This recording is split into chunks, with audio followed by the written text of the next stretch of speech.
अस्सलाम वालेकुम नाज़रीन, एमए करंट न्यूज़ में आपका खैर मकदम है। खबरों के साथ मैं सैयद अहमद अली। आइए नाज़रीन देखते हैं आज की अहम खबर।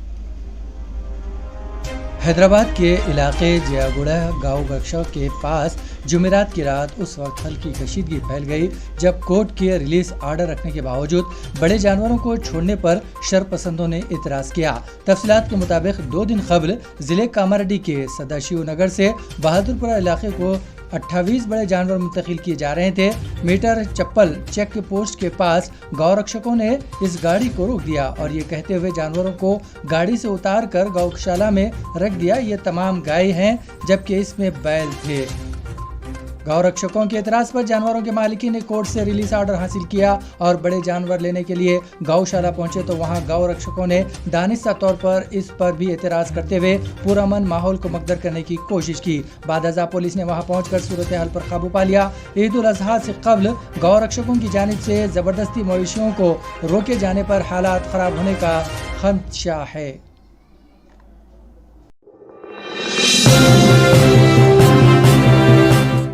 जी हाँ, ये सच है, आपने ठीक पढ़ा है। हैदराबाद में सिर्फ 10 रुपए में वेज बिरयानी फरोख्त की जा रही है। अफजलगंज बस स्टेशन के पास एक बंडी पर रोजाना सुबह से रात तक ये बिरयानी फरोख्त की जाती है, जहां लोगों का हुजूम रहता है। 4 नौजवानों ने मिलकर कई साल कबल ये कारोबार शुरू किया था। इब्तिदा में 5 रुपए में ही एक प्लेट बिरयानी फरोख्त की जाती थी, बाद में इसकी कीमत 10 रुपए की गई। मुसाफिरीन से भरे हुए अफजलगंज बस स्टॉप के पास 10 रुपए में बिरयानी खाने वालों का हुजूम रहता है। यहाँ 10 रुपए में खाने के लिए एक प्लेट बिरयानी दी जाती है, जबकि 20 रुपये 30 रुपए में पार्सल भी हासिल किया जा सकता है।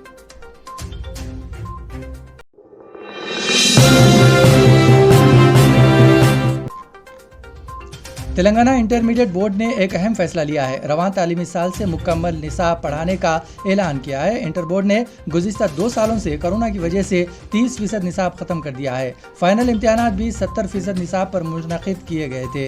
ताहम इंटर बोर्ड के सेक्रेटरी उमर जलील ने ऐलान किया है कि इंटर फर्स्ट एंड सेकेंड के लिए इस तालीमी साल में 100% निसाब लागू किया जाएगा। उमर जलील ने वादे किया है कि निसाब जल्द ही इंटरमीडिएट बोर्ड के वेबसाइट पर अपलोड कर दिया जाएगा।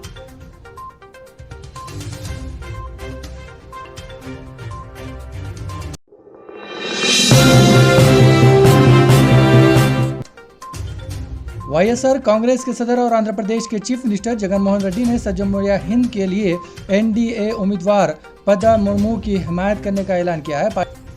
यह उनके उस मौक़िफ़ से मुताबिकत रखता है जिसके तहत उन्होंने हमेशा दर्जे फहरिस्त ज़ातों, दर्जे फहरिस्त क़बाइलों, पसमानदा तबक़ात और अक़लियती फ़िरक़ों को नुमाइंदगी देने पर जोर दिया है।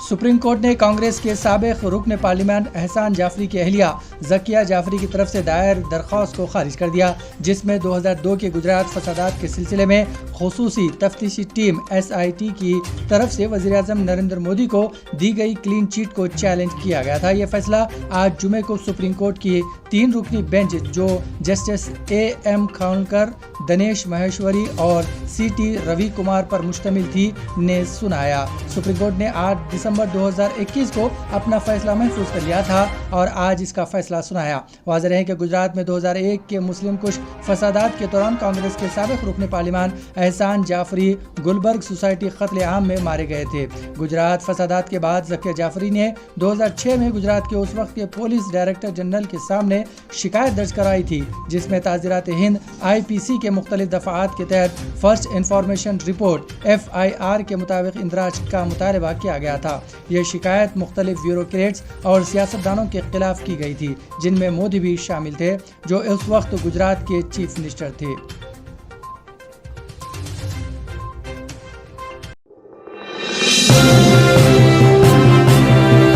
सेना ने बागी लीडर एकनाथ शिंदे की क़यादत में पार्टी के खिलाफ बगावत करने वाले 12 अरकान असम्बली को नाअहल करार देने का फैसला किया है। इन अरकान असम्बली की वजह महाराष्ट्र में उद्धव ठाकरे की क़यादत वाली हुकूमत की बका का बहरान पैदा हुआ है। शिवसेना के रुकन पार्लियामेंट अरविंद सावंत ने कहा है कि शिंदे इन कानून साजों में से है जिन्हें पार्टी असम्बली से नाअहल करार देने की कोशिश कर रहे हैं। ये कानूनी जंग के साथ साथ अब सियासी लड़ाई भी है। کنٹرول بل پاس کیا۔ ماہرین کا خیال ہے کہ یہ امریکہ میں گزشتہ 30 سالہ تاریخ کا سب سے اہم بل ہے۔ 12 ریپبلکنز نے ڈیموکریٹکس میں شمولیت اختیار کی ہے۔ بل کے حق میں 65 مخالفت میں 33 ووٹ ڈالے گئے۔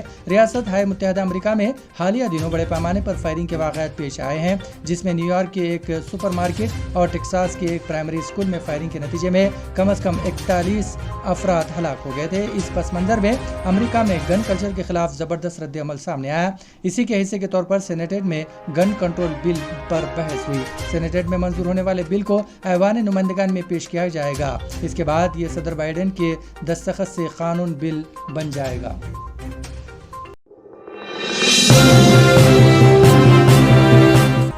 امریکی قانون ساز الہان عمران نے کانگریس میں ایک قرارداد پیش کی، جس میں محکمہ خارجہ سے پرزور مطالبہ کرتے ہوئے کہا گیا ہے کہ بھارت کو مذہبی آزادی کی سنگین خلاف ورزی کرنے والا ملک قرار دے۔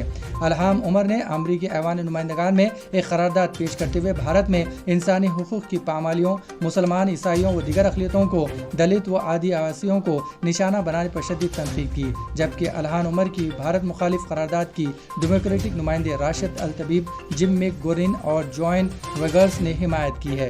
امریکی کانگریس میں منتخب مسلم خواتین میں سے ایک الہام عمر نے بھارت میں مذہبی اقلیتوں کے ساتھ ناروا سلوک پر تشویش ظاہر کی ہے۔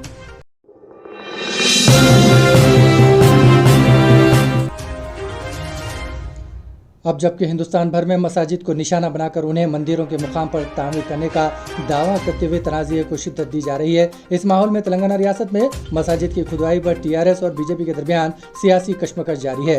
آرکیولوجیکل سروے آف انڈیا نے یہ کہتے ہوئے معاملہ صاف کر دیا کہ تلنگانہ میں ہندو مقامات پر مساجد کی تعمیر کا کوئی ثبوت نہیں ہے۔ ASI نے RTI کے ایک جواب میں کہا، تلنگانہ میں archaeological survey of India Hyderabad circle کے دائرے اختیار میں ہے، جو موجودہ کسی بھی یادگار مقام کے پاس ہندو مذہبی مقامات پر تعمیر شدہ قدیم مساجد کا کوئی ثبوت نہیں ہے۔ TRS کے ورکنگ صدر KT راما راؤ نے BJP لیڈر بنڈی سنجیو کمار کی معطلی کا مطالبہ کیا، جنہوں نے مقامی قائد اویسی سے کہا تھا کہ تلنگانہ بھر میں مساجد کو کھودنا چاہیے اور اگر شیوم لاشیں ملے تو مسلمان مسجد رکھ سکتے ہیں، لیکن اگر شیوم لنک پایا گیا تو ایسے ہندوؤں کے حوالے کرنا چاہیے۔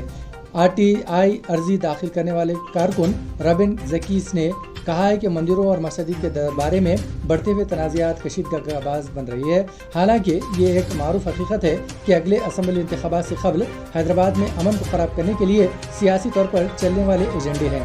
سنجے نے حیدرآباد کے MP اسد الدین اویسی کو چیلنج کیا تھا کہ یہ SIA حیدرآباد کے پاس دائر کی گئی RTI کے ذریعے واضح طور پر کھڑا ہے، جس میں کہا گیا ہے کہ تلنگانہ میں archaeological survey of India Hyderabad circle کے دائرے اختیار میں آنے والے کسی بھی یادگار مقام کے پاس ہندو مذہبی مقامات پر قدیم مساجد کی تعمیر کا کوئی ثبوت نہیں ہے۔ طرح حیدرآباد کے رکن پارلیمان اسد الدین اویسی نے بھی وزیر اعظم کی رہائش گاہ کے نیچے مسجد کے امکان کے بارے میں قیاس کیا تھا، اور کیا BJP وزیر اعظم کی رہائش گاہ کو کھود دے گی؟ ASI دہلی سرکل نے بھی ایک RTI کے ذریعے تصدیق کی ہے کہ اس کے پاس اس بارے میں کوئی معلومات دستیاب نہیں ہے۔ پہلے سے کہیں زیادہ حیدرآباد کے لوگوں کو چوکنا رہنے کی ضرورت ہے اور انہیں ان تنازعات پر توجہ نہیں دینی چاہیے جو بالآخر تشدد کا باعث بنیں گی۔ اسی کے ساتھ ناظرین خبرنامہ یہیں اختتام پذیر ہوتا ہے۔ ہمیں ساری ٹیم کے ساتھ اجازت دیجیے اور ہاں سبسکرائب کیجیے، لائک کیجیے اور شیئر کیجیے۔ اسی کے ساتھ ہمیں اجازت